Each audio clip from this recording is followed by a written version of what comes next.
Graça, misericórdia e paz da parte de nosso Senhor e Salvador Jesus Cristo. Amém? Amém. Meus amados, o culto de hoje é em ação de graças pela restauração da saúde da nossa irmã Lídia, do nosso irmão Bené, da presença deles. Que o Senhor os abençoe poderosamente e continue sustentando e fortalecendo em nome de Jesus. Vamos orar.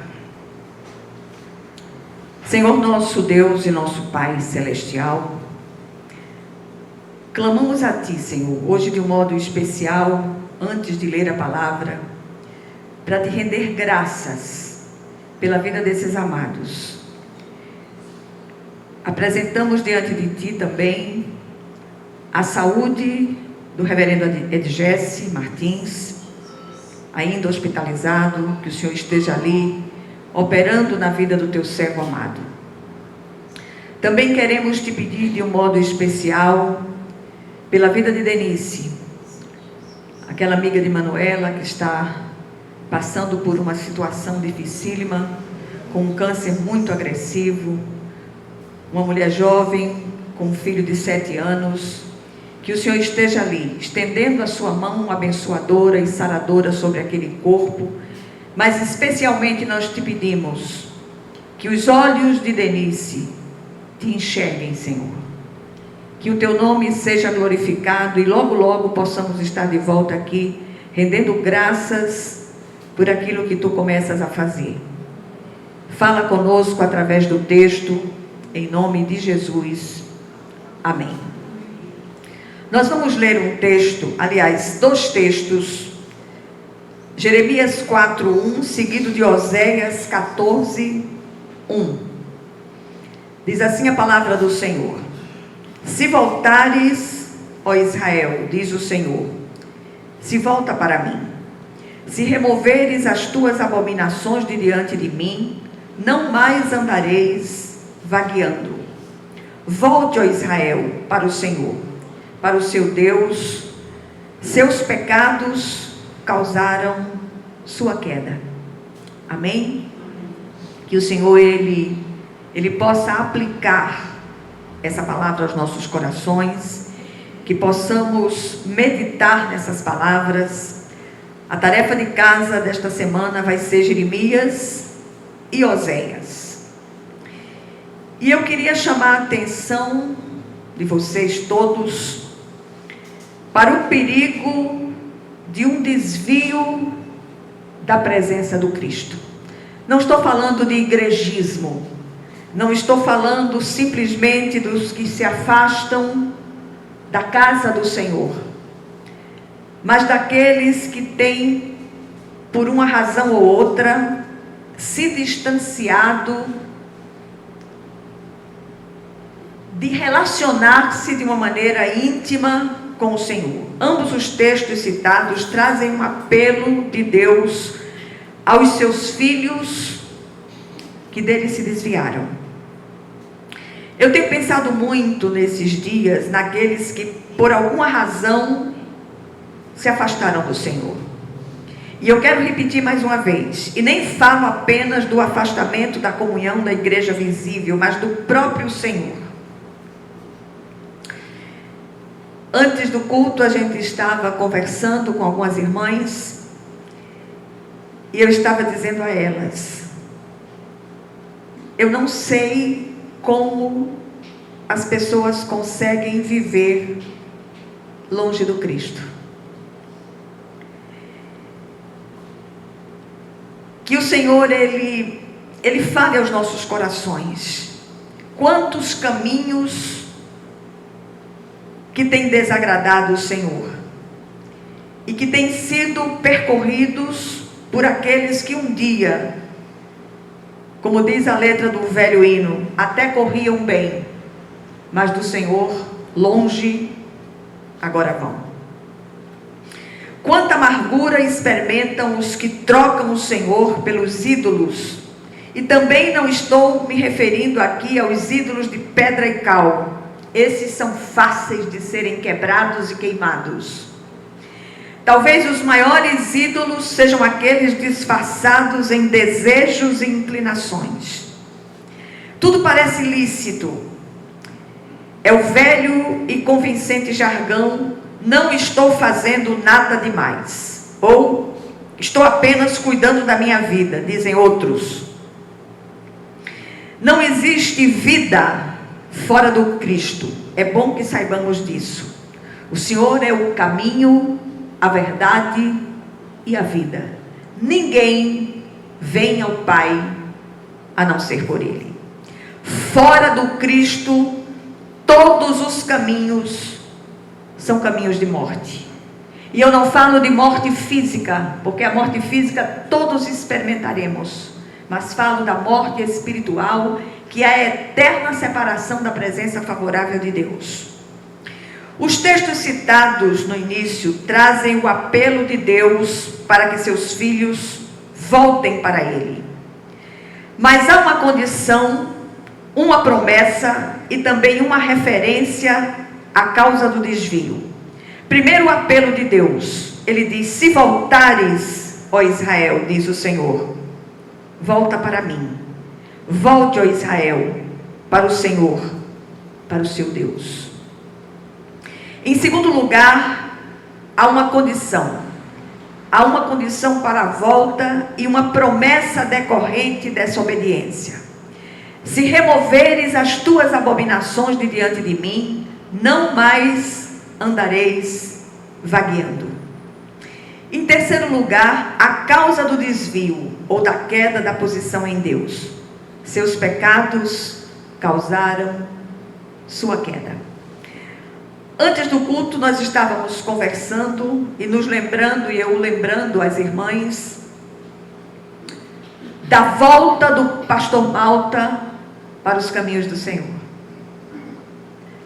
Foram muitos anos de desvio. Ele foi nascido e criado num lar cristão, aprendeu desde a infância a andar no caminho, e ao se tornar rapaz, homem feito, veio para a cidade, saiu lá da cidadezinha de Águas Belas e veio para a cidade grande, e aqui, por conta da vocação de locutor de rádio, ele se desviou do caminho de uma maneira tremenda.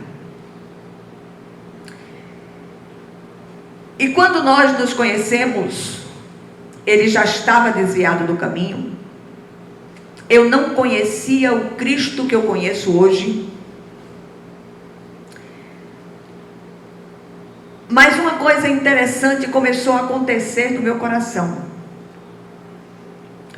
Eu comecei a ter uma curiosidade a respeito da palavra de Deus. E na época, a minha cunhada, muito simpática, muito agradável, para não dizer o contrário, ela me deu uma Bíblia daquelas grandes, e ela me deu a Bíblia assim, olha aqui, sacudiu a Bíblia em cima de mim, disse: é para ler, não é para enfeitar a casa, e nem abrir no Salmo 91, uma simpatia que era uma coisa impressionante. E aí é que eu digo, quando o Senhor, Ele tem um propósito na nossa vida, não importa a maneira como a palavra nos é trazida, a palavra cumpre o seu papel.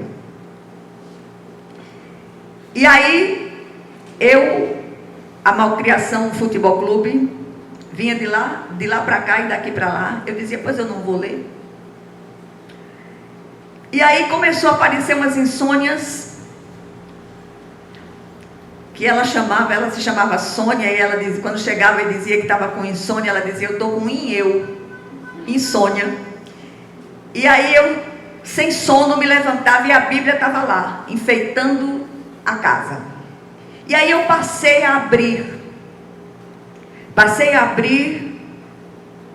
a ler aqueles versículos onde meus olhos pousavam. E esse versículo de João foi um versículo chave. Eu sou o caminho e a verdade e a vida. Ninguém vem ao Pai a não ser por mim. E comecei a ler a palavra, comecei a comer a palavra de uma maneira tremenda. E começou a haver uma verdadeira revolução no meu coração. E aí eu comecei a tentar levar a palavra para ele. Na época nós tínhamos o frigorífico. E um dia ele olhou para mim e disse: você está proibida de vir pregar para mim. Eu digo: perfeitamente. Aí dei aquela ré bacana. Eu disse: a partir de hoje você não vai ouvir mais uma palavra da Bíblia dos meus lábios. Ele me proibiu de falar com ele, mas não me proibiu de falar com Jesus. E aí eu comecei a orar, e cada vez mais, quando ele estava dormindo, eu estendia as mãos, orava, abençoava, pedia que o Senhor abrisse os olhos do entendimento, botei uma Bíblia na cabeceira dele. E quando foi um dia, eu cheguei, eu vim em casa muitas vezes, o frigorífico ficava nessa galeria, eu já contei isso 200 vezes, a gente vai ficando nova assim, feito eu, vai repetindo as histórias. E um dia ele chegou, aliás, eu vim buscar alguma coisa em casa e voltei. Quando eu voltei, ele esperou que eu chegasse, encheu o copo de vodka. Ele tomava meio litro de vodka pura por dia. Ele encheu o copo, esperou que eu chegasse na porta e disse: tá vendo isso aqui? É o último copo de vodka que você vai ver na minha mão. Jogou o conteúdo fora, emborcou o copo, morreu e não bebeu mais. Jesus faz assim.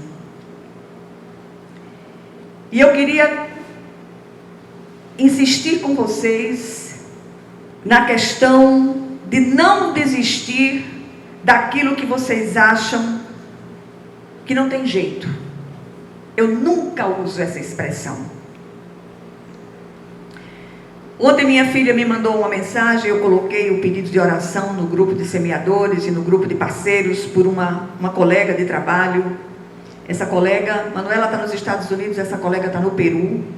É uma das vice-reitoras lá da universidade.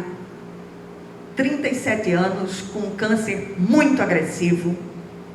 E nós estamos orando por essa moça. Eu queria que vocês adotassem Denise. É Denise com 2 S's. E eu tenho enviado para Denise mensagens e mensagens de encorajamento e da palavra de Deus, dizendo a ela que não há impossíveis para o nosso Deus. E aí eu queria trazer algumas considerações. Em primeiro lugar, diz o Senhor por meio do profeta Zacarias: e eu mesmo serei para ela um muro de fogo ao seu redor, declara o Senhor, e dentro dela serei a sua glória. Mas deliberadamente ou irresponsavelmente há os que rompem esse muro e se colocam em situação de vulnerabilidade ante as serpentes que espreitam ao derredor. E sobre isto o autor de Eclesiastes, capítulo 10, versículo 8, ele diz: quem cava um poço, cairá nele. Quem derruba um muro, será picado por uma cobra. Quantos crentes se encontram hoje no fundo do poço? Quantos outros são picados quase mortalmente pelas serpentes que estão fora do muro? O reverendo Antônio Elias, de saudosa memória, costumava dizer: a gente acha o que procura. O relacionamento com o Cristo vivo é pessoal e intransferível. Estreite cada vez mais o seu relacionamento. Aqueles que estão à sua volta, seus parentes, seu cônjuge, seus filhos, você pode orar por eles, mas estreite o seu relacionamento com o Cristo vivo. Não esfregue versículo na cara dos outros. Viva os versículos. E deixe que esses versículos façam a diferença na vida daqueles que estão à sua volta.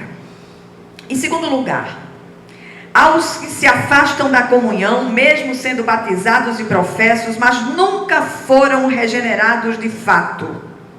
Esses nunca experimentaram uma genuína conversão. Esses se vão da igreja e de certa maneira até prosperam. Com esses o adversário não tem muito trabalho, já são dele. Mas há aqueles que são de Deus, como o filho pródigo. Deixaram a casa do pai por alguma razão. Passaram por toda sorte de dificuldades, mas acabaram se lembrando do pai e voltaram para casa. O Pai Celestial continua de braços abertos para receber todos aqueles que têm se afastado da comunhão, mas sobretudo, não da comunhão da igreja, não do igrejismo simplesmente, mas do relacionamento íntimo com o Cristo vivo. Aqueles que vivenciaram ou vivenciam uma experiência com o Cristo, nunca mais serão os mesmos. E eu convivi com crentes maduros na fé, com crentes de longa jornada de caminhada. Eu tive a oportunidade de conviver com cristãos fiéis, que perderam tudo do ponto de vista material, mas nunca abandonaram o Cristo. E testemunhavam no meio daquela agonia, no meio daquele estreito, e no final das contas o Senhor restaurou a vida desses queridos, para a honra e glória do nome dele. Eu vi isso acontecer muitas vezes. Essa pequena igrejinha não é uma igreja de multidão, não é uma igreja de barulho, não é uma igreja de eventos, mas é um lugar de busca da presença viva do nosso Deus. Que o Senhor, Ele renove as nossas forças. Que o Senhor fale aos nossos corações. Nesses dias, eu vi muitos ditos cristãos na rua fazendo movimentos em relação a políticos. Busque o Senhor. Apresente os políticos ao Senhor. Sejam eles direitistas, esquerdistas, centristas, não importa. Apresente-os ao Senhor. E faça uma oração. Senhor, traga as obras deles à luz. Ouviram? O Senhor vê aquilo que nós não vemos. Nesses dias eu lidei com algumas pessoas que acabaram se distanciando dos queridos irmãos biológicos, filhos, por conta de politicagem. Que coisa terrível, minha gente. Misericórdia. Clamemos ao Senhor. Apresentemos as autoridades constituídas todas diante de Deus. Eu trabalhei com políticos, esquerdistas e direitistas. E quando eu trabalhei, eu não era concursada, eu era cargo de confiança. E o pessoal que era cargo de confiança tinham reuniões separadas. E quando eu trago essa mensagem hoje, eu não falo de algo que eu ouvi falar, eu falo de algo que eu presenciei. E nós éramos induzidos a dizer e fazer determinadas coisas que não eram verdade. E numa dessas reuniões, eu olhei para Malta e disse: estou saindo fora hoje. Ele disse, calma minha filha. Eu digo, não tem calma não. Isso é mentira. E ali eu ainda não tinha Jesus.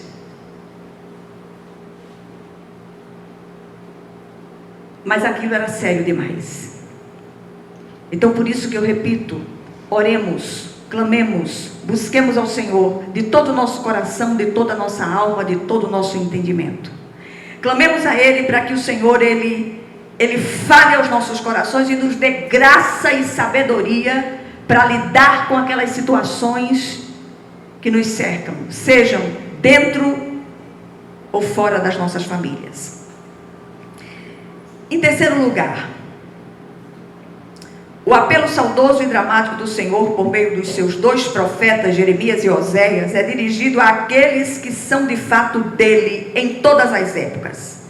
São os que andam vagueando distantes da casa paterna, fora do muro de proteção. Esses romperam o muro e estão desprotegidos. O mundo não tem nada para oferecer ao servo de Deus. Fora do muro de fogo, que é o próprio Senhor, o que se pode encontrar? Nada além de sofrimento, enfermidade, morte e destruição. Aliás, o mote do velho homicida continua o mesmo: roubar, matar e destruir. O adversário não teria tanto interesse em destruir as vidas se alguns desses que andam vagueando afastados da comunhão não fossem do Senhor. Conheço tantos que estão com as vidas destroçadas por terem do Senhor se afastado. São enfermidades graves e mortais. São derrocadas financeiras quase irreversíveis. São perseguições aparentemente sem causa. A solução? Remover as abominações e voltar ao Senhor. Nunca sabemos quando seremos chamados desta terra. Nós podemos não amanhecer o dia. Então é preciso que estreitemos a cada dia o relacionamento com o Cristo vivo. Que tenhamos aquele momento diário na presença do Senhor de confissão de pecados.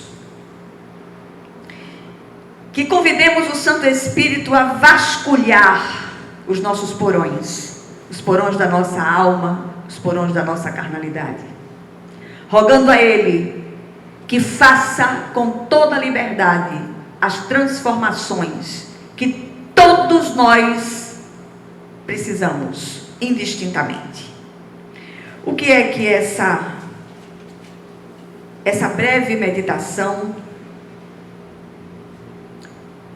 deixa para nós no dia de hoje, começo de uma nova semana? Em primeiro lugar, tempo de ouvir e acatar o apelo saudoso de Deus, atender à exigência e voltar-se para Ele. Muitos têm lotado os templos, mas estão absolutamente vazios de Deus. Muitas vezes nós passamos por determinados estreitos em várias áreas, mas é um jeito do Senhor nos chamar para perto. É um jeito do Senhor falar conosco de uma maneira íntima e pessoal. E por último, que possamos desfrutar da promessa de não mais andar vagueando. Muitos no meio do povo de Deus têm andado sim, vagueando, sem rumo. E não há nada pior do que não ter rumo. E Jesus, eu repito, Ele é o caminho. Não é um caminho, Ele é o caminho, a verdade e a vida. Ninguém vem ao Pai a não ser por Ele. Amém? Que o Senhor aplique essa porção, essa pequena porção da palavra aos nossos corações E que a sua semana seja uma semana de renovo, uma semana de restauração. Que aquilo que está fora do prumo de Deus na sua vida seja realinhado segundo o padrão de Deus. E que a graça do Senhor assista a cada um de nós nesta nova semana que começa hoje. Amém? Eu vou orar por vocês.